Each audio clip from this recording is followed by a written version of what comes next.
Kai Carlin. What's up, Jason guys? Blevins. How you doing? I'm good, man. I'm excited for the season to start. Yeah, big last few hours with a lot of re-signings and guys deciding to go to restricted free agency next summer, I guess. Let's do some housekeeping while we wait for our illustrious and almost always tardy partner, Austin. Kai Carlin writes for Sixers Wire, USA Today. Been on the Sixers beat for years. He's a grizzled vet at this point. Kai_Carlin at on Twitter. Welcome, Kai. Thanks for coming back. It's good to see you every Monday. Besides on the Zooms. Thank you to everyone who's tuning in and watching us. We're going to go through all of your questions, comments today, but I think we should just start with let's start with some of these re-signs, and let's start with the obvious connection. Markelle Fultz. Markelle got $50 million. Third year of that is a team option, but that means, we're talking about $34 million guaranteed money. Markelle Fultz, what are your thoughts? It's a lot of money. It's certainly a lot of money. But I will say this, Jason, I feel like, with him in Orlando, and you and I have actually had this conversation in person plenty of times, like him just being in Orlando, being in a place where like there is no pressure to win right away. There's no pressure on him to produce right away. Has really helped him a lot. I think he averaged this year, 12-7, which it's not like anything great, especially for a number one pick. But considering everything Markelle has gone through and all the drama that he's had to undergo in his early part of the career with the Sixers and part of the trade and everything, you take 12-7 out of him, and you just kind of hope he continues to take steps forward. Yeah, I agree.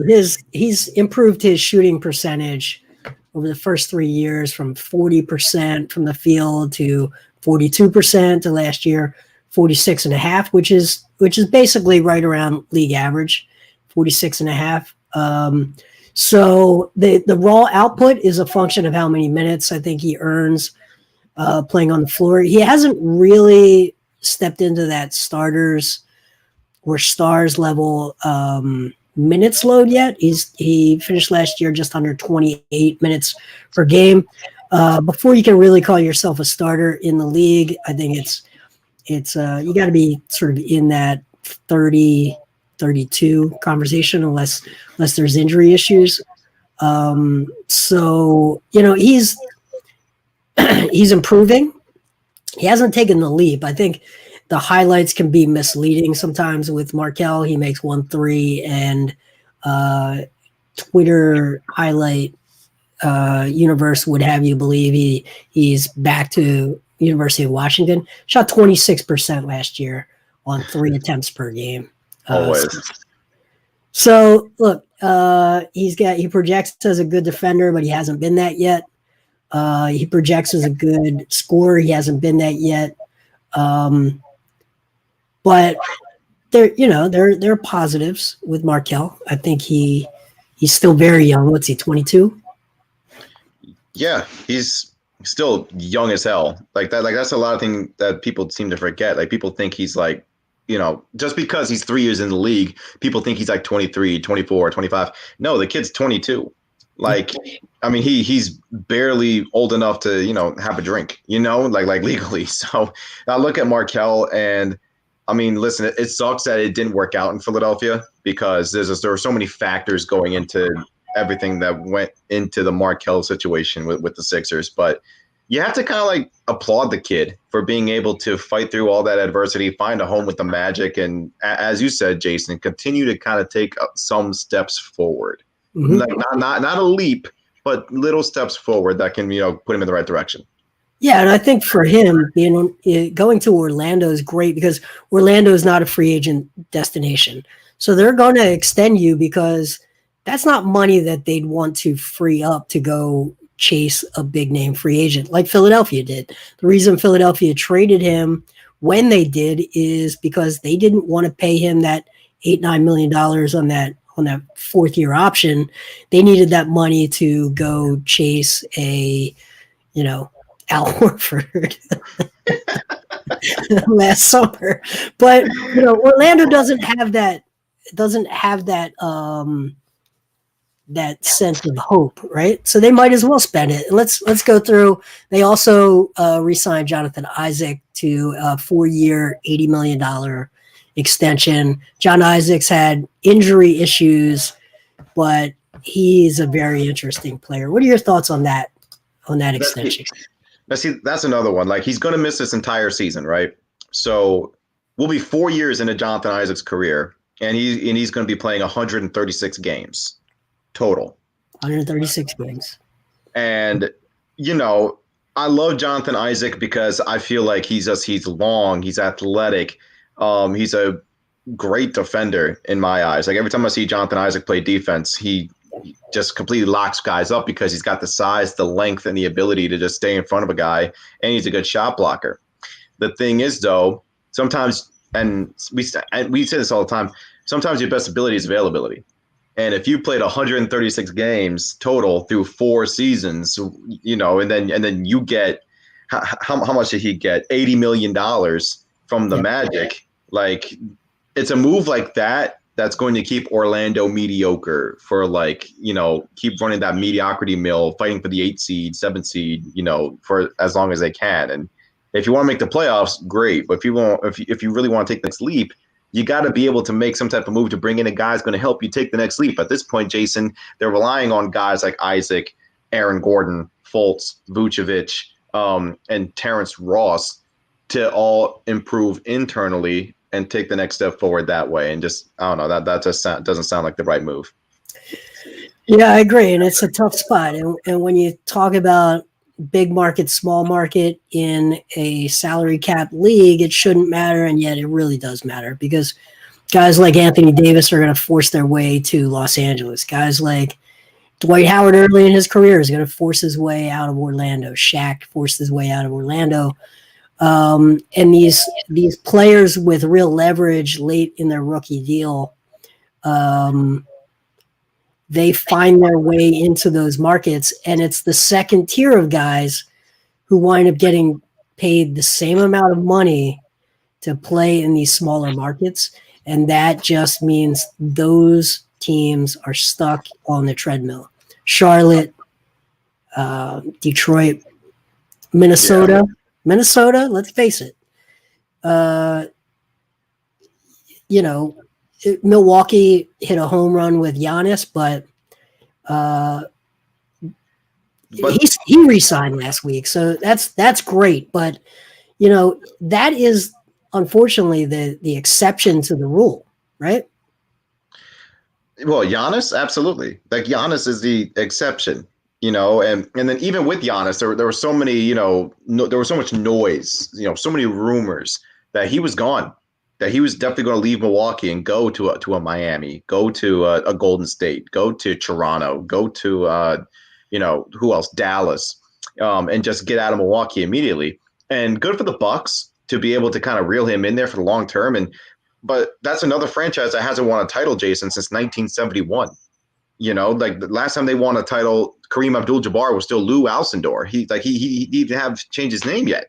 And the way I see it, man, the Bucks aren't exactly a exemplary franchise, and that could just be because they are a small market team. But as we head into the 2020-21 season, getting set to begin this week, I don't think the Bucks come out of the East. Like, I'd be shocked, honestly, if they made the East Finals this year, because I think the Brooklyn Nets are better than them with KD and Kyrie. Like, if those two are fully healthy and ready to go, I can't see a team beating the Nets 4 times in 7 games in the Eastern Conference. Then you got the Boston Celtics, who are going to be tough. The Miami Heat just made the NBA Finals. The Sixers figured to be better this year.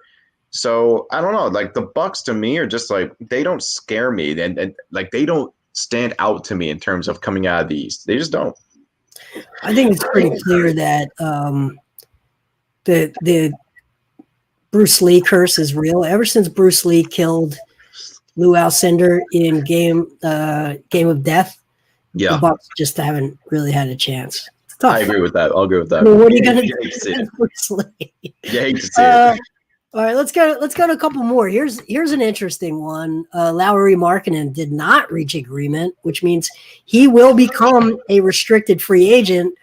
And Justin Persichetti says, how do we feel about a potential Lauri Markkanen trade? He fits theoretically in that sort of Kevin Love stretch 4 role. What are the pathways to a Lauri Markkanen trade? Do you think the Sixers have an interest? What would that package need to look like?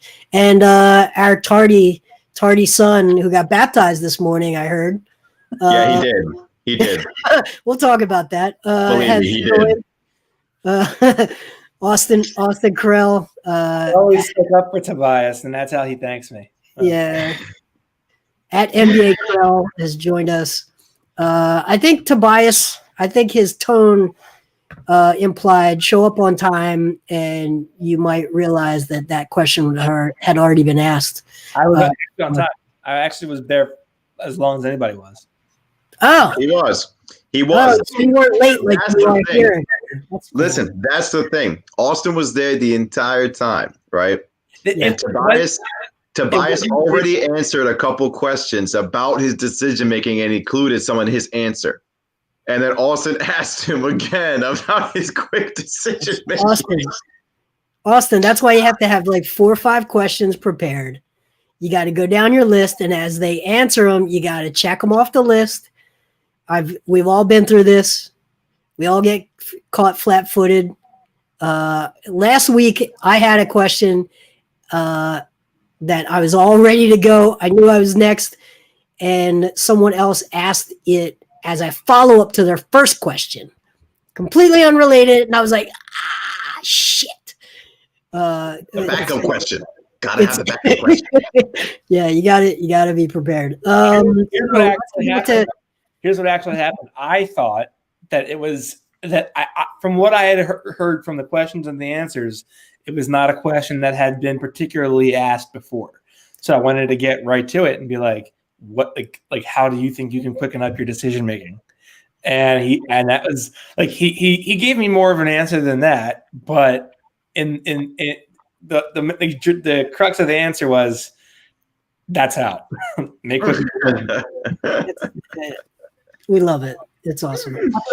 So essential. It was the quintessential. Just like shut up, nerd. Which I get it. I mean, look, if you read the subtext too deep into any of their questions ever, it's always shut up, nerd. Like that's the subtext of every answer ever. Very few of them are genuinely excited to answer our questions. All right, let's get back to Lauri Markkanen, free agent, restricted free agent at the end of the year. Do the Sixers have interest? And how would a deal for Lauri Markkanen look? Let's start with Kai. Because Austin just got back from the golf course, I can tell. I've actually, number one, I got promoted today. That's number one. Number two, I have had tech issues all day long. I've been sitting by my computer all day long. It's that Florida humidity. Yeah, it's that Florida humidity, bro. I don't even know. I haven't been outside. I haven't been outside. I've been on the road. Listen, over the weekend, I was on the road for 26 of 36 hours. That's fair. I know exactly how that road trip is. Yep. All right. Okay, Lauri Markkanen. Let's get an answer. Lauri Markkanen. Listen, I'm going to be completely honest with you. I am not a big Markkanen guy. Okay. And I think Jason, I agree with you that he does kind of fit the Kevin Love mold because he is he's the prototypical stretch 4. He's a guy who will step outside, shoot threes. He'll hit him at an average NBA average clip. But like, there's nothing about Lauri Markkanen's game to me where I'm like, oh yeah, the Sixers need to go get Lauri Markkanen. You know what I'm saying? Like, he doesn't excite me. Every time I watch Bulls games, it's like, oh, okay. Like, what exactly are you? Like, what do you do outside of shooting? Like, do you bring anything else to the table? Like, what do you want? Like, I'm not a big Lauri guy. You know what? I actually think he would kind of be a better fit with Joel because like Tobias Harris was just noticeably very off with like timing of entry passes in these preseason games. And I think Lauri gets something that with Wendell Carter, that's something that he's gotten better at with like reading post ups, timing post up entry passes. So I think like that's a very small thing that maybe you can point at and be like, this is an asset that he gives us that maybe Tobias Harris doesn't give us. But I think in the aggregate, the better player is probably Tobias Harris. Yeah, and the money is flip-flopped. So the only way I see marketing for Tobias Harris is if you include Otto Porter. So the only way you make the money work straight up, I think, is you could do like a Terrence Ferguson and a minimum guy. I think to make a marketing work, you obviously have to include something with that. Or a Mike Scott makes the money work, but Mike Scott is pretty cash right now from 3. So are you cashing out on Mike Scott just to have a kid hit restricted free agency on you? So I think if bias is part of it, then you're shedding salary in future years. First of all, but then you got to include Porter to make it work. First of all, Mike Scott ain't no bitch. So you can't get rid of Mike Scott. You can't. You got to keep him around. You turned. He has 2 games to turn you around already. His agent has been very smart. They have trained him to ingratiate himself with the most dominant sect of Sixers Twitter. No. Basically. No. For sure. I don't accept. No, he's genuinely a real down-to-earth. I agree with that. This is not media training. We see media training all the time. We see guys that are like behind the eyes, they're saying the right thing, and behind their eyes, they're dead inside while they're talking to us. Mike is a genuine guy. He's not media trained. No, I agree with that. But what I'm saying is like they kind of like he's been able to work that angle and sort of appeal to that group of people, and I think that certainly helped his staying power here. I think for sure. I think shooting 40% from 3 it helps. You get $5 million.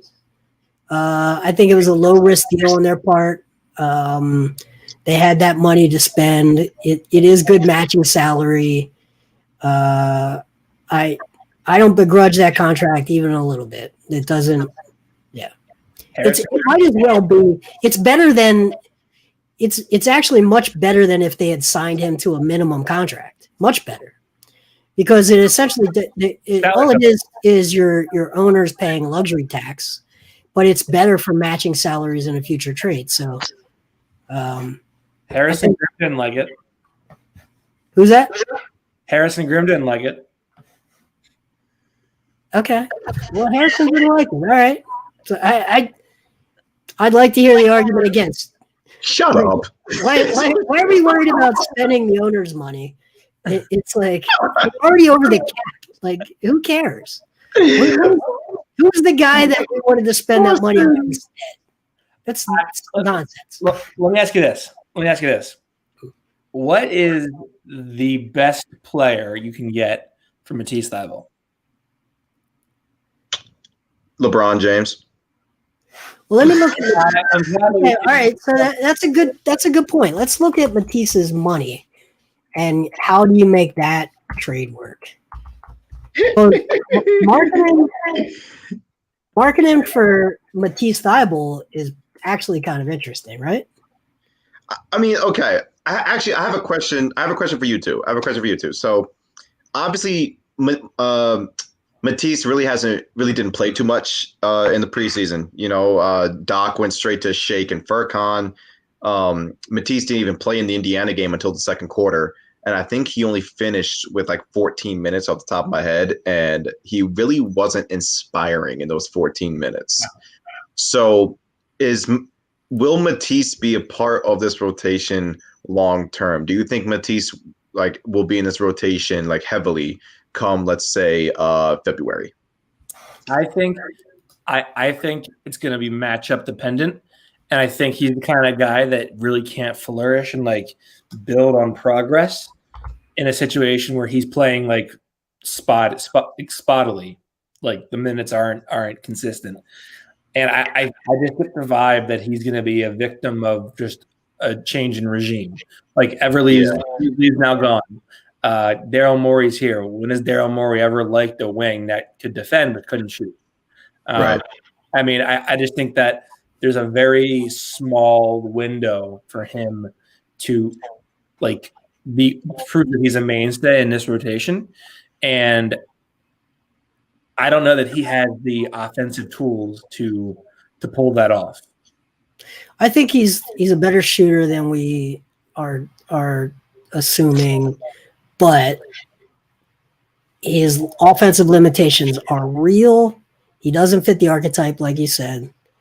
And what if I told you he's actually 3 months older than Lauri Markkanen? See, that's crazy. I didn't realize that. So he's making, I think, 2.9 this year. I venture Lauri's making probably 6. No, 2.7. What? And Lauri is making, I think, 5.6. Okay. 6.7. So you'd have to probably do like a consolidation T-Ferg and Thybulle to make that money work. But then you ask yourself, because I don't have Thybulle in the top 10 rotation. I don't have Ferguson in the top 10. Because of the play of Tyrese Maxey, and we should talk about that. Does he play himself in? Is he number 11 in that rotation? Probably. But I don't have him in the top 10 right now. I think Matisse is a guy that you put in there if like the pick and roll game is really killing you. Your guards that are on ball can't get around screens quick enough, and you need somebody to sort of provide some of that pressure on the backside of the ball handler to sort of, like say, like, I'm right behind you, I'm lurking, I can block the shot from behind. I think that Matisse is that guy, but is he going to make enough shots to be like, this is a guy that you can keep in a rotation, especially under the DNA of this regime? And I don't see it. I think he's probably a part of the trade. It's unfortunate.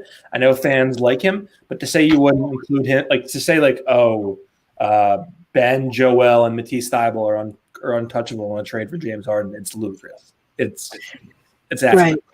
Yeah. Torrey Thompson just hit on the point I was just talking about. So has Maxey made Matisse less untouchable in a trade?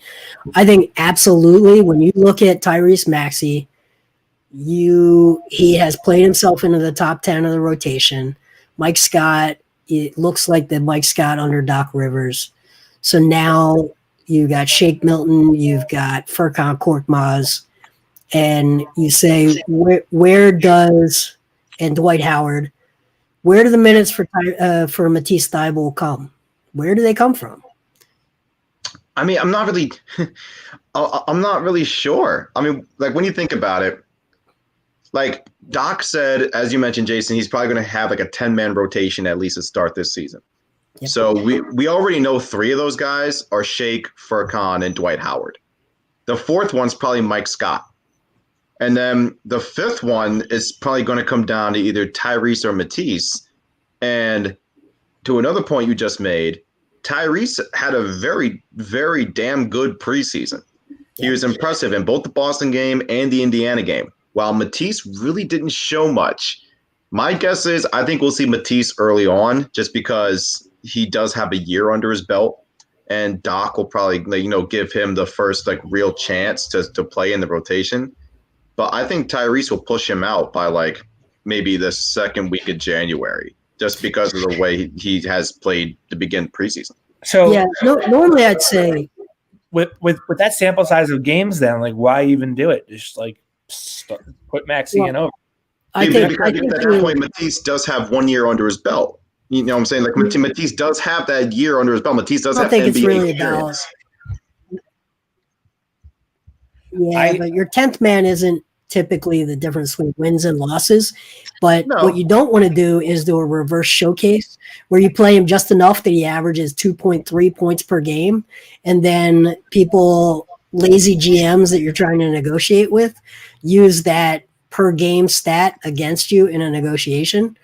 But if you cut it right now and you say, look, this guy is available, we don't want to get him hurt, we're keeping him in bubble wrap, look at his last year's highlights, and you keep everything about last year, he's probably got more value than playing really spotty minutes with a bunch of DMP CDs and then 5-minute stretches where he's not going to be in rhythm, not going to look comfortable.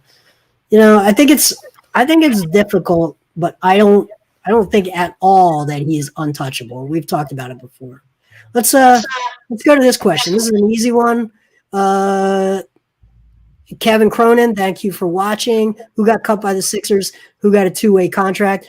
Our two-way contracts, I believe, are Paul Reed and Dakota Mathias, right? Yep. Those are our two ways? Those are the two ways. The Exhibit 10 would be Frank Mason III. They cut Justin Anderson. So I think they only have one Exhibit 10. Yeah, I was a little bit surprised to see Justin not take an Exhibit 10. And even probably has a better offer overseas or somewhere else. He might, I was surprised he got cut. I thought he would be on the team. Okay, let's go through a couple of these. Touré's back. I love Matisse, but if they don't feel he's going to improve his offense, then I would trade him. I do think he's improving. I think I've seen some better ball handling in short stretches, but he's had a couple of bad turnovers. Then I would trade him for another young player while the value is still high. I agree. He's not high. He's not high though. He doesn't have high value. Thybulle, I think he's at maybe his peak value right now. What? Yeah. Honestly, I kind of agree with Jason. Did I have an aneurysm during these games? What happened? No. It's not about the games. It's about looking at a guy who you can talk yourself into and talk another GM into only having 1 year in the league. Forget the fact that he's almost 24. He's only had 1 year. He's been fantastic in stocks, and he's still got 3 years under team control. So this is like the time to move a guy before anybody really discovers his warts, before he ever gets into a game plan again for another team to exploit his weaknesses. I mean, he's still, when he's 28 and he's really matured into like a crafty, he might have some higher value at some point, but yeah, great. A timeless wonder from Daryl Morey in response to Mike Levin, who says, I respect the Magic for deciding to never be good, but still beat the Sixers 3 times a year. To which Daryl Morey replies, they're going to beat us 3 times a year? This was never discussed in the interview. It's pretty good. Daryl Morey is very good. He's almost too good. Out there. This GM is just very public, and I love it. I think it's great. Why do you love it? He's taking your job. Who? He's making it too easy to not need people like you and Kai and me. If all these guys were really good at handling direct communication with the fan base, they don't need the media. Don't applaud them too much. Exactly. Okay, let's see. Narratives. John Harris, thank you for watching. Matisse will play when Furkan is getting lit up on the defensive end. Could happen on nights where Furkan is cold. You might go with the defensive wing. Together, they're the perfect 8th or 9th player on the bench. I think there's some merit there. I think there is. Good point. I think right now, as we head into the season, Shake is obviously the 6th man, and then you'll have Dwight probably at the 7th man, or whoever you want to really, put the numbers on these guys on the bench. Yeah, whatever you want to call your bench is fine. But Shake will probably be the guy. There will be nights where I think Shake will be finishing games. with that unit sometimes, depending on what Seth or Seth, Danny, or Tobias is doing that night. So I think Shake has that type of ability. I think Shake is in the very good graces of Doc Rivers right now. And then after that, to John's point, Furkan and Matisse, to me, at this point, are kind of interchangeable, because if Furkan's hitting shots, then okay, you go with Furkan. But if Furkan's not making shots and he's also getting lit up on the defensive end, then you turn to Matisse, who led all rookies in steals, and I think he was like 7th in blocks, total blocks from that rookie class last year. So if you need a defensive punch, you go to Matisse. So I feel like, Matisse and Furkan at this point, guys, are probably interchangeable. What if you combined their skills and you just made one mega player? Fultz Thybulle or Matisse Korkmaz. Matisse Korkmaz. I like that one better. Somebody is creating a burner account right now on Twitter named Matisse Korkmaz. Matisse Korkmaz. Okay, to me, A. Huden, tell me if I'm pronouncing that correct. To me, Matisse has a lot of room to grow, and trading him now would be leaving quite some value on the table. Yeah, I think he's got room to grow, but his handle has to become an NBA level handle, and he's got to learn the basics of NBA passing lanes, and he's just got to become a player that can punish a closeout by either backdoor cuts or by putting the ball on the floor and attacking those closeouts off the dribble. And he's just not that player right now. And, I think if he was 21, I think we'd be having a very different conversation about Matisse Thybulle. Let me ask you guys this. We always talk about like, okay, Doc's weaknesses have always been like adjusting too late or not, like being stubborn in his adjustments.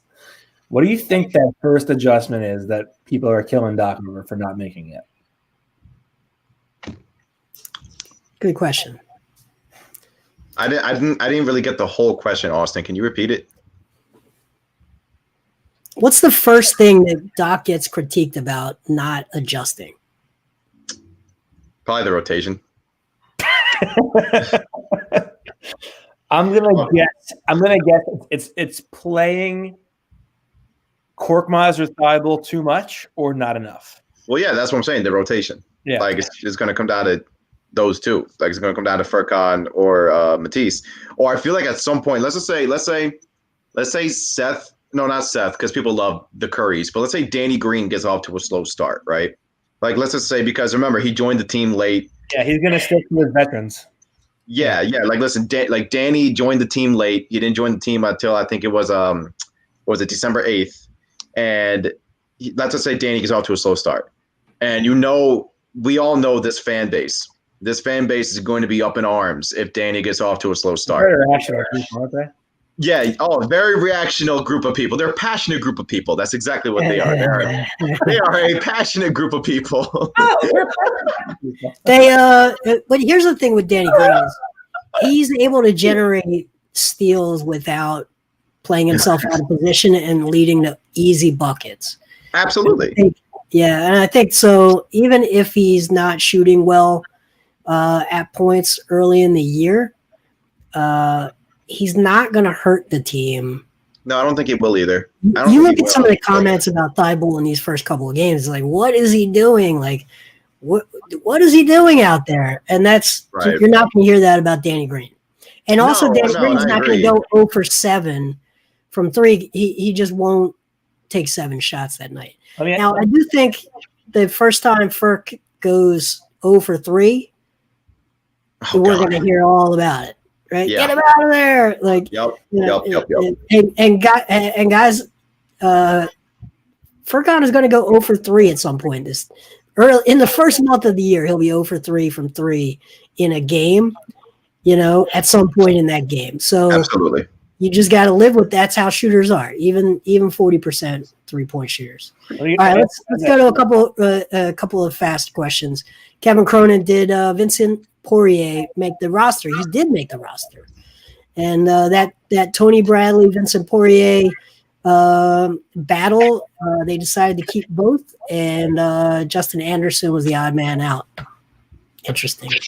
Told you guys. I told you guys. Good call. Just saying. Let me ask you guys this. So on Friday, I think we kind of saw something that was a very real concern. What do you do when Dwight Howard gets in like foul trouble, where he's just like mauling dudes and committing fouls by like the third quarter? Do you go as Poirier or do you go with Tony Bradley? You go for horses for courses. Oh God. What? You don't know about horses for courses? Horses for courses. Is that a Brett Brown thing? Yes, it is. What is Yes, it is. I mean, one of these guys is 6'9", the other guy's 7 foot, right? And much bigger. So it's going to depend on who you're playing and whether you can push around Jarrett Allen or whether you need to be quicker than you've got to play against John Collins and you got to be able to keep up with him. So I think it will vary. But to my eye, Poirier looks like he brings a little bit more to the table. Kurt Denart says, thoughts on Dwight Howard's role, if you haven't talked about it yet. So why don't we talk about Dwight Howard? What do we expect from him on a night-to-night basis? How many minutes? What does he bring? Does he ever see the floor with Joel Embiid on the floor as well? I personally think Dwight Howard's going to be the best backup big this team has had in a long time. I mean, listen, he can't be any worse than Amir Johnson and Oh my God! I went on an Amir Johnson Instagram binge the other night, and I got lost. I just got lost on Amir Johnson. Why? The man makes a very funny highlight reel though. He does. He does. He's a very well-rounded human. Yeah, for sure. Absolutely. And get this, Dwight Howard didn't cost $109 million. Like, listen, when you look back at Amir Johnson's career, like it was solid. Like it was a solid. That's all. Solid career. But Dwight Howard is leaps and bounds better than Amir Johnson because at this point we're talking about Dwight Howard's going to the Hall of Fame at the end of the day. No doubt. Yeah, he's got 3 Defensive Player of the Year awards, 8-time All-Star. He's made all defensive team, I don't know how many times. He's got a championship on his resume. He led the Magic to the NBA Finals in 2009. You know, Dwight was once the best big man in the game for like the longest time before Father Time caught up to him and life moves on after that. If you can get no, Father Time and injuries, like he was immature. Like let's call it what it is. He was not playing. He was being very unconservative with his career and his body, and it cost him. I don't know about all that. Well, I think there is some people look like they have these huge drop-offs in their career because some people struggle to adapt from being the star where everything is built around them to becoming a complementary piece. Carmelo Anthony struggles. Carmelo struggles with that. Yeah. You know who else struggled with that? Damn. Yeah. Is that? Jimmy Buckets. So Dwight, I think people like nobody's going to accuse Carmelo Anthony of being immature. He wasn't immature. He just has a style, and he needs certain things to be effective. He needs enough time to dribble and get in rhythm. Yeah. And the minute you're no longer the star, you don't get that kind of time with the ball. No. So you see real dips in people's career, and then they find a way. And Carmelo's seems to have found a way last year with Portland. It's not like Carmelo was bad and then he became good again. It's that there's just that moment, and Iverson had this crash where the minute everything isn't like ultimate green light for you, you just have to adjust to that. And I think it took Dwight some time to adjust to that. But he's been great. He's by far the best quote so far. Right? I'll say that. Yeah, because I'm wildly impressed with the way that Dwight has presented himself. I mean, it's not like he's the one blowing smoke up his own ass. Like his teammates are like genuinely like, this guy has been really helpful so far. Tyrese Maxey said it. Tony Bradley has said it. He's really adapted to and embraced his role on this team. And the guys, when you see them in the post game, they're genuinely very excited to be able to learn from him and work with him. So here's the thing, though. I feel like that kind of started with during that year in Washington when he only played 9 games because of the back injury. And I feel like, to Jason's point, I feel like maybe that was when he kind of realized, like, damn, I'm not Superman anymore. Like, I'm not Orlando Dwight anymore. Like, I need to change my stuff. I want to last in this league, because you saw it. Like, he was still kind of that goofy, let's have some fun type of center with the Lakers last year, but he also played his role and he didn't complain about a thing. He barely played in that Rockets series in the second round. He barely played in that series. Yep. And he did. You didn't hear Dwight complain. You didn't hear Dwight, bitch or anything like that. And he went on his way to help the team win a title. Yep. This year in Philadelphia, he's not the guy. That's Joel. It's Joel. So the way I see it is, like, Dwight kind of humbled himself a little bit, and now he's like the perfect backup big to Joel. He's one of the better backup bigs in my opinion throughout the whole league. Yeah, he's probably about that. $109 million either. What's up? And he didn't cost $109 million either. Yeah, exactly. Marky 215, thank you for coming back. Good to see you again. Marky says, did you hear what Gilbert Arenas said about Ben Simmons having a mindset 25 a night? Other than the playmaking, do you think his approach to the game should change some? I did see this, and it's actually 30 a game. Yeah. Okay, here are my thoughts on this. I want to start. I like a lot of what Gilbert Arenas has to say. I think it's thought-provoking. But having said that, I don't know how much Ben Simmons he's been watching. It's one thing to have a mindset, but the truth is, and you could see it the other night against Indiana. They created a wall at the rim, and the guy just like dribbled into that wall, had to turn around and find an outlet. And it's one thing to say you have a mindset, but he can't. He's not 6'6", he's not 6'4", he's not Russell Westbrook. We've talked about it so many times. We need him to get to the free throw line, but the book is out on how to stop him from scoring right now. You create a picket fence right outside of that restricted area, and you basically just don't let him at the rim. And I don't ever see him being a 25-point per game scorer in this league. I never see him being a 30-point per game scorer. Do either of you guys disagree with that? I think it's certainly possible. It doesn't mean that it's going to be in a context of your team is winning 50-something games. Like, if that's the case, then he's dropping 30 a night, or he's coming close to that, because the team around him probably stinks. Yeah. Right? Yeah. I mean, like, the only play is going to be get Ben downhill and just meet him at the rim. In which case it's possible.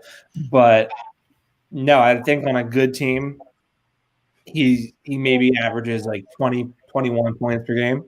But I mean, I think the mindset, and the reason I'm not quite sure, like I would like to talk to Gilbert about this to clarify, but like, does he mean have the mindset of I'm going to get downhill and not like just like create imaginary wall in the middle of the lane, turn around and pass out to somebody?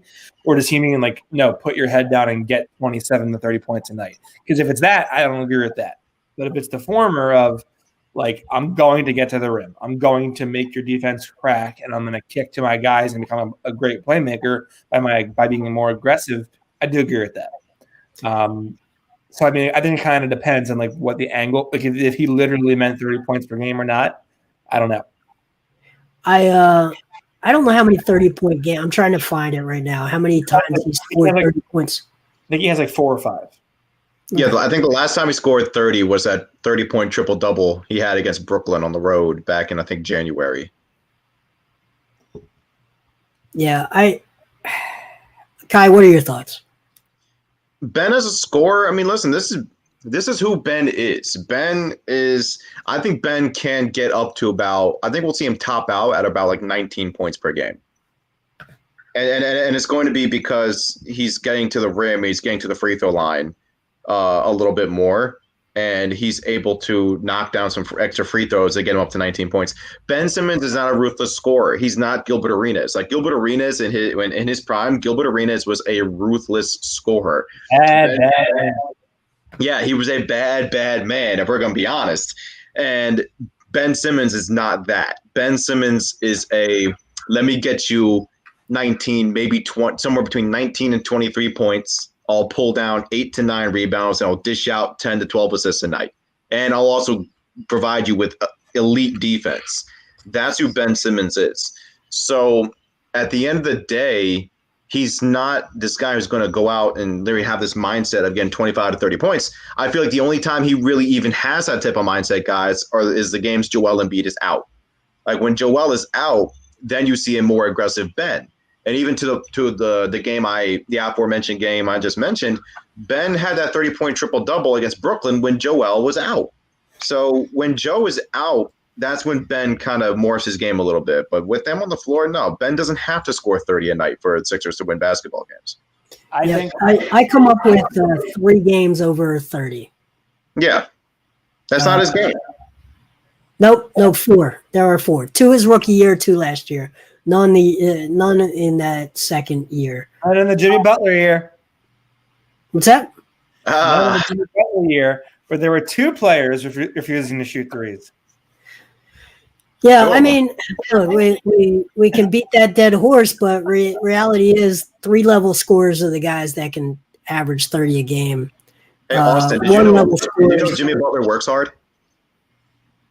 I hadn't heard that actually. Wow. Yeah, right. You know what? It's something I've seen on Twitter. And Jason, have you seen this too? Did you know Jimmy Butler works hard? You know, I hear about this Heat culture that he fits so well into. Today, apparently, the negotiations with James Harden broke down because, quite frankly, James Harden doesn't fit that Heat culture, which is all about that, 3:30 a.m. practice. 3:30 a.m. Look, if you're not showing up to work at 3:30 a.m., are you even trying? I guess not. I will say this. I think there is something to be said about the fact that they are just they are literally a factory for churning the most and getting the most out of undervalued talent. But I mean, at the same time, they act like, oh, we have the Heat culture though. That's +5 wins right there. Like, no, idiot. That's not how that works. You go on the court, you produce. Anyone can come into work at 3:30 in the morning and do that. If they just aren't that talented, they're just not going to show up. Yep. I mean, listen, when you finally finish the book, Unfuck Yourself, after 3 years of reading it, you need to get a couple of shots up. Diverse Conscious says, just like when Kareem went out, Magic had to up his aggression. This is the point about Ben scoring when Joel's not playing. Magic Johnson played center in the NBA Finals in a game when Kareem was not available. Very few players in history you would even consider that. It's really good company, and it says a lot about Ben Simmons that we would have a conversation about him and Magic Johnson. Yeah. The parallels are there on some levels. They're not there on certain other levels. And Magic was never a great shooter. I don't think he shot well from three. Certainly didn't have much range to his game. But Magic was also like the funnest player on the floor at all times. He made the game fun for everyone else on his team. So I think it's a good point. Let's go to another. Jason, thank you for joining us again. I remember you from another stream, so I appreciate you coming back. We missed a lot of questions up here. Let me see here. Wait, have two preseason games made you inclined to trade Tobias or Matisse? We talked about this a little bit earlier. They seem lost. Well, Tobias and Matisse. Let's jump into it. Go ahead, Austin. Apparently, Tobias Harris is just going to start making quicker decisions. So we'll see about that. But for Matisse, I would think he's on the trading block. You know, his first quick decision was to decide to not answer your question because he had already answered it twice before that. That's not the truth. This is bad journalism. This is not the truth. I have the quotes. You want me to send them to you? I got them too. I recorded the entire thing. Anthony Hands, thank you for watching. Welcome back. Thoughts on Embiid this season? Can he be the best player in the Eastern Conference? Can Embiid be the best player in the Eastern Conference this season? No, because there's a certain number 7 back for the Brooklyn Nets. Yeah, but what if that number 7 is only playing like 50 games? Joel's probably only going to play 50 games. Let's be real. Kevin Durant is good. Durant. Great. I think Joel can get to like the second or the third best player in the conference. I think he can be better than Jason Tatum. Oh yeah. Okay. Kevin Durant and Giannis Antetokounmpo are better than Joel Embiid. That's already two players. Of course. I think he can be the third. I think Giannis has. Are we forgetting Steve Mikhailuk? I think Giannis, quite frankly, a lot of that stuff works in the regular season, and then you just watch it not work in the playoffs. So is Giannis would he be number 1 in any fantasy draft? He's definitely top 3 in any fantasy draft. Definitely. But he's a guy you can shut down. He can be shut down. It's not any mediocre team or below has no answer for Giannis. Yeah.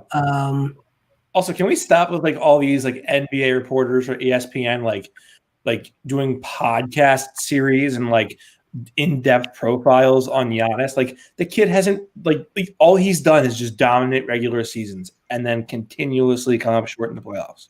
Can we like stop with all this like fodder about like, oh, Giannis is like this figure of God? It's ridiculous. Look, if he played in Chicago, just 2 hours south, it would be a completely different situation. If he played in New York, you think he gets too much coverage now? Put him in LA. Put him in Philadelphia. Put him in Boston. Yep. No, in Philly, they'd be like, trade him. He can't make jump shots. Fair. He's like this mythical unicorn right now where people look at the box, they say nothing but nice things about him. Any other place he would get an immense amount of scrutiny. Yeah, I mean, let's be real. I mean, this is just Milwaukee. You know, like are they the smallest market in the league, or is that like San Antonio or something? It's a good question. I'm not sure. But they have at least 3 Denny's in Milwaukee. Oklahoma City. Oh, 3 of them. Okay, yeah, Milwaukee. They're definitely better than San Antonio. It's like they got 3 Denny's in Milwaukee. They have like 2.5 Starbucks. 1 Starbucks in the Target. 2.5 Starbucks. The economic measure of size. Hey, look, I won't say anything bad about the entire country of Turkey on this, but I will talk shit on Milwaukee all day long. The city, not the team, the city.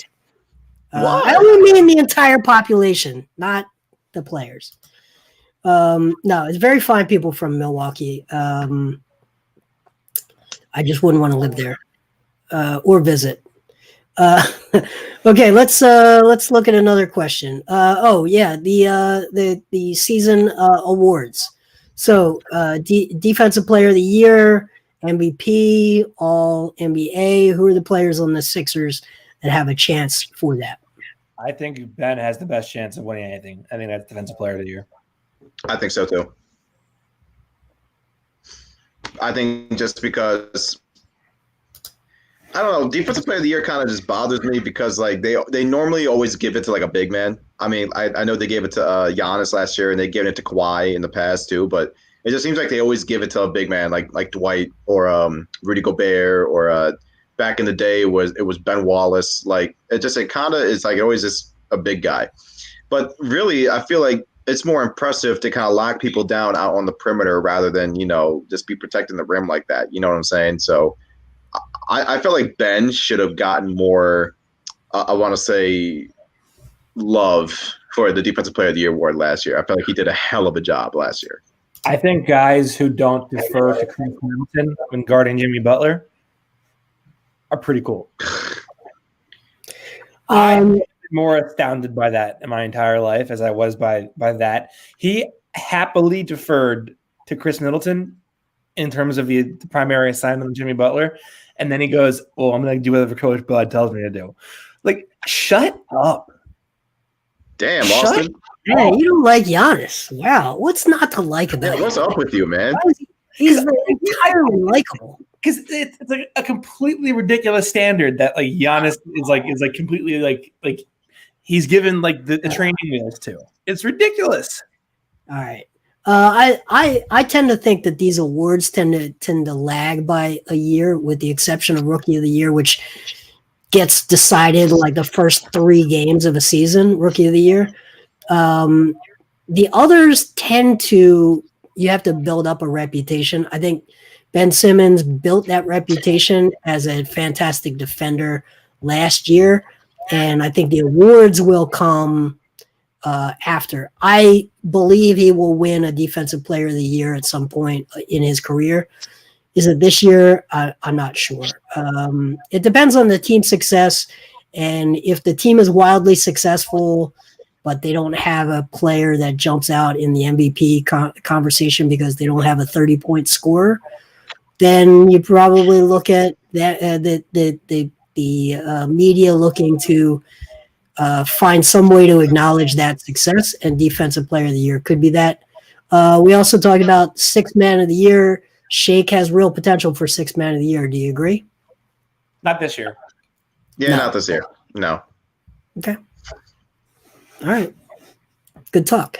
Will, who loves USA basketball, thank you for joining. First time I remember seeing your name here, and we really do appreciate it. Would you rather be playing Boston or Miami in the first round of the playoffs, and why? What's that? I think I don't know. I think Boston. I think they lack depth, number one. Number two, we don't really know what Kemba's going to be, because like a knee injury on a guy that isn't that athletic but is just very fast, relies heavily on a jump shot, that can be severe. That can have its toll. And I just don't know what their size is going to be like. I think Tristan Thompson helps their size depth, but Daniel Tice was getting tossed around and just like hanging on for dear life against Bam, and Joel is bigger than Bam. So I feel like Joel completely destroyed Boston first round of the playoffs. And if guys like Tobias and Al and Matisse and Josh actually like knocked down shots, Philly would have been a lot more competitive than just being swept. So if we're talking about this season, to Austin's point, like what's Tristan Thompson really going to do against Joel Embiid? You know what I'm saying? Like what's he really going to do against Joe? He's gonna flash his photo shoot with Khloe Kardashian. Yeah, with Chloe. Exactly. Just go with something like that. So the way I see it is I would much rather face the Celtics if I'm a healthy Sixers team between Ben, Joel, a motivated Tobias. Hopefully that's a difference for him. And then you add in the shooters like Seth and Danny and Shake and Tyrese and Dwight. I feel like the Sixers will be better matched up with Boston than they would against Miami. And also, every time I feel like they face the Heat, you feel you got this feeling that Jimmy Butler is just gunning for everybody's throat. My back gets a little tighter. So I'm going to disagree. I think that the Heat they had a great run in the bubble. Wow. Everything came together perfectly. I don't think they match up that well. I think Boston just always finds ways to give the Sixers problems. We'll see if that changes, but I just think they're a much better defensive team. And Miami, I don't think that they present the same sort of matchup nightmares. And it may seem ridiculous because they went to the NBA Finals, but I would have much rather seen the Sixers play Miami in the first round last season than the Celtics. So I don't know, because again, though, just the way I see it is, okay, I mean, if we're talking about last year's team, I mean, Brad Stevens does this too, but Eric Spoelstra coaches circles around Brett Brown. Like every time. No. Like Brett Brown was going to go in Miami. the playoffs against Eric Spoelstra. Brett Brown was a gentleman's sweep. Brett Brown was about 3 Here's pages. the difference. Brett Brown was about 3 chapters. No. Hold Stop. The 2018 playoffs. If we're going to go back to 2018, Miami, that roster was terrible. They were relying on a 36-year-old Dwayne Wade off their bench to try to win games for them.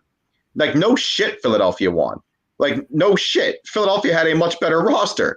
But if you go back and look at that series, Spoelstra was literally pulling like every string for the Heat, and they probably should have won 2 or 3 of those games if they had a better roster. They're like, let's be real, Hassan Whiteside sucks. So if we're going to be honest, Hassan Whiteside was getting destroyed by Amir Johnson and Ersan Ilyasova. I think and then feel like we're looking at a young Josh Richardson. Goran Dragic was there.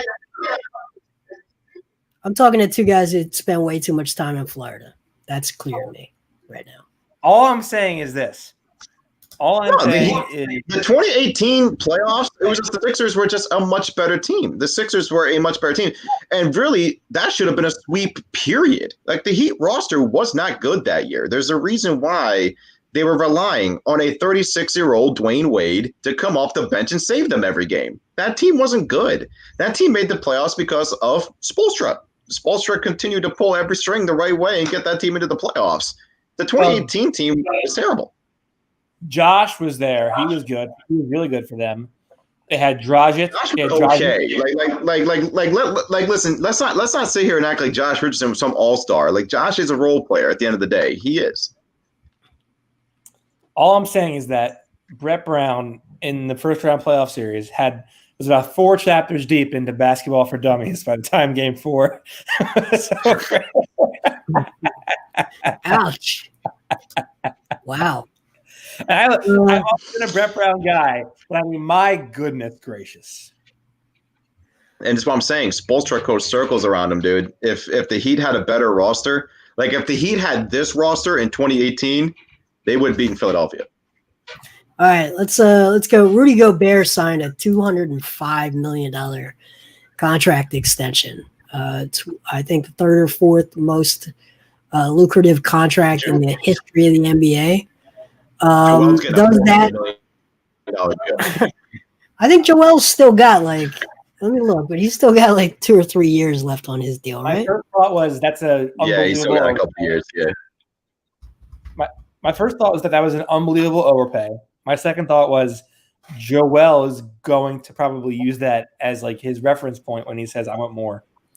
I mean, Joel's got 3 years left on his deal. So many things in the world can change. This goes back to our initial conversation, Kai. These small market teams that aren't attractive free agent destinations, they're going to spend their money somehow. You might as well spend it on extending your guys. It comes. They got a new billionaire owner. You can't have him walk for free because you have really no way to use that cap space to recoup someone as good. So on the surface, it looks crazy, but in reality, for Utah, it's not crazy. But, I don't think it's. Yeah, I don't think it's like anything too ridiculous in like Utah money, but in terms of like the rest of the NBA, we're all going to be sitting there looking at this deal, and we're like, damn, that's a lot of money for Rudy Gobert. But as you mentioned, Jason, we talked about this earlier. Small market, large market. Small market teams have to overpay to keep guys around. So they overpay a little bit for Rudy. It's whatever. All right. Let's see what else we got. Speaking of Rudy Gobert, Diverse Conscious comes back in hot with Gobert robs them without a mask. Let's not forget, Rudy Gobert was the first NBA player to be known to transmit the coronavirus to teammates. Very cavalier attitude about it in March. Pretty much, probably single-handedly got the league to shut down a little bit earlier than it would have. Pretty interesting that he signed that deal in the same year. Wasn't there a report that like him and March. isn't it like a report? Wasn't there like a report out that he and Donovan Mitchell had like an like irreconcilable relationship after that happened? It's amazing how $205 million will repair a relationship. $205 million Utah dollars. Those are Utah dollars. Utah money. Redeemable at your nearest. At your nearest Mormon church. At your nearest Republican National Convention. No, I don't think it's you're near. Let's ski lodge. There you go. Very nice being out there. I love Utah, by the way. If you ever get a chance to visit like the national parks in Utah, it's the most beautiful state in the union with the most boring people in the world. So, yeah, it's amazing there. If it wasn't for the people, crazy. Utah was going to be on my travel list this year. Like I was going to go out to Utah this year. Yep, and it's a place where you definitely rent a car. Yeah, you do day trips. You go through like the Bonneville Salt Flats. It's 80 miles of just completely flat, literal salt. You can like pick some up off of the ground. It's actual salt, and it's completely flat. When I say completely flat, like a pool table flat. It's pretty amazing. Well, 80 miles. This is a good time for me to bring up my travel story for the weekend. Okay. With that being said, I'm out. I'll see you guys next time. I don't want to hear Austin's travel story. I'm out, guys. See you later. DC, North Carolina, South Carolina, Atlanta, Georgia, Florida. Drove through all of there's probably another state that I was in at some point, but wow. You went to Delaware. You forgot Maryland. You forgot Delaware. I was in Maryland. I was in Delaware. I was in Virginia as well. Wait, you never drove to Disney as a kid? No. Hell no. I would fly to Disney. Oh, I'm sorry. We didn't realize you weren't in that stimulus set. We didn't realize. No, I didn't get it. We didn't realize we were amongst the gentry. That $600 was not good. Oh, you're slumming it like the rest of us who had to drive to Disney. Austin, where in Florida are you staying at? In a dinky little hut in Naples. Okay, so you're on the West Coast. Okay, so my dad lives in Delray Beach. So we would drive like all the way down 95 and don't get off until like exit 50 something on 95 to my dad's house in Delray Beach. Wow. So it's like, yeah. So you want to talk about something flat. You're going straight down 95 and you don't get off any other highway to get to my dad's house. There was one point in the trip where it was like Waze said it was like literally as straight for 200 or so miles. Yeah, that's legit Florida. Yeah. So And then also Jason. So you know how I would drive from here to DC, because it's a 3-hour trip, but it's like a different 3 hours. You're hopping on different highways, and you keeps you occupied. When I went to Orlando, and remember they played the Heat the next night, I left Orlando at midnight, got to my dad's house in Delray at 3 a.m. But for 3 hours, I'm tired, and I'm just going straight for like 2-3 hours. It's terrible. Oh, yeah. All right, I'm gonna tell my Florida travel story. I once worked a 37-hour day, and here's what happened. I started work in Philadelphia at 7 a.m. and at the office all day. I'm supposed to fly out of Philly airport at 5 p.m. Flying to Miami. I've got to work in Miami the next morning. So we get, me and a coworker, we drive to the airport after work, 5 o'clock. We get there. Thunderstorms coming in. It's in August. We got thunderstorms coming, and the plane is delayed till like 9 o'clock. They finally let us on the plane. Then the plane taxis out onto the tarmac and sits there for another 5 hours. So now started. Oh my God. Yeah, and there's no air conditioning, and it's in August, so it's hot as hell, so you can't sleep. Yep. Finally, at like 2 a.m., plane takes off. We get to Miami at like 5 a.m., and now there's no point even going to the hotel. Got to be at the work site at like 7. So you just get the car, drive straight to the work site. But here's the problem.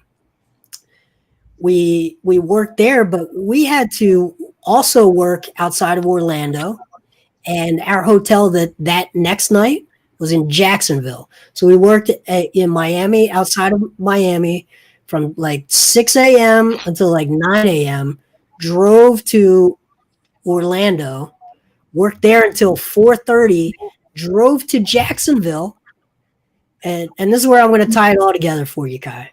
We drive to Jacksonville. We get there at 8:30, 9 p.m., right? Started the first day, 7 a.m., straight up, maybe got 2 hours of sleep on the flight. It's 9 p.m. We check into the hotel in Jacksonville. We ask the hotel person, where can we eat? And they say, well, there's an Applebee's nearby. So we go to the Applebee's. All right. Now it's like 10 p.m. I think I've told you this Applebee's story before. Breaking news. Breaking news. Hold on. Let me tell my story. Brandon Graham named to the Pro Bowl. Great. Awesome. Okay. Great. Let Jason tell his story. There we go. So we're at Applebee's. It's like 10 p.m. now, right? And we're in Jacksonville in an Applebee's. It is the most Applebee's of all Applebee's. You're in the Applebee's of What do you US mean? Jacksonville is the Applebee's of U.S. cities. Been up for days. We go there at 10:45. The waitress comes over and she says, are you going to need anything else? Because I have to get changed. Meanwhile, in the bar, we see a DJ setting up. And in the parking lot, there are like hundreds of teenagers like filling the parking lot. And at 11 p.m. on the dot, the lights go down. The DJ starts playing music. All of the waitresses have now come out dressed like they're like working at Hooters. The entire Applebee's turns into a Jacksonville nightclub. This is the end of my 37-hour work time. This is one of the craziest things I've ever seen at an Applebee's. So everyone knows Kai Carlin loves him some Applebee's. Yeah, damn straight I do. So this is why I joke about Applebee's all the time, because that's my Applebee's story. All right, so all right, let's get back into it. Congrats to Brandon Graham. Great Philadelphia athlete, has consistently performed, won us a Super Bowl. Not us, won Philadelphia Super Bowl. I didn't really care. I wasn't emotionally connected to the team. I'm sorry. I wasn't. I'm still not. Nadir, welcome back. Any Furkan news? The news is he seems to be in the top 10 rotation. He made the roster. And we also talked about him earlier, and he will go 0 for 3 from 3 at one point. Awesome. And I'd be like, All right. What's that? And I'd be like, I was right. Yep, you're right. Okay, let's see. Last question. Oliver, thank you for joining us. Welcome back. Are the Sixers going to win versus the Wizards? Do the Sixers win against Russell Westbrook on opening night? Honestly, I'm not quite sure.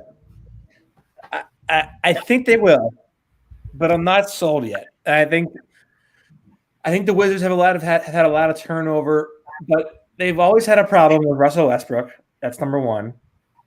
And number two, Wizards are a really good shooting team. And I don't know that the defense is up to snuff yet.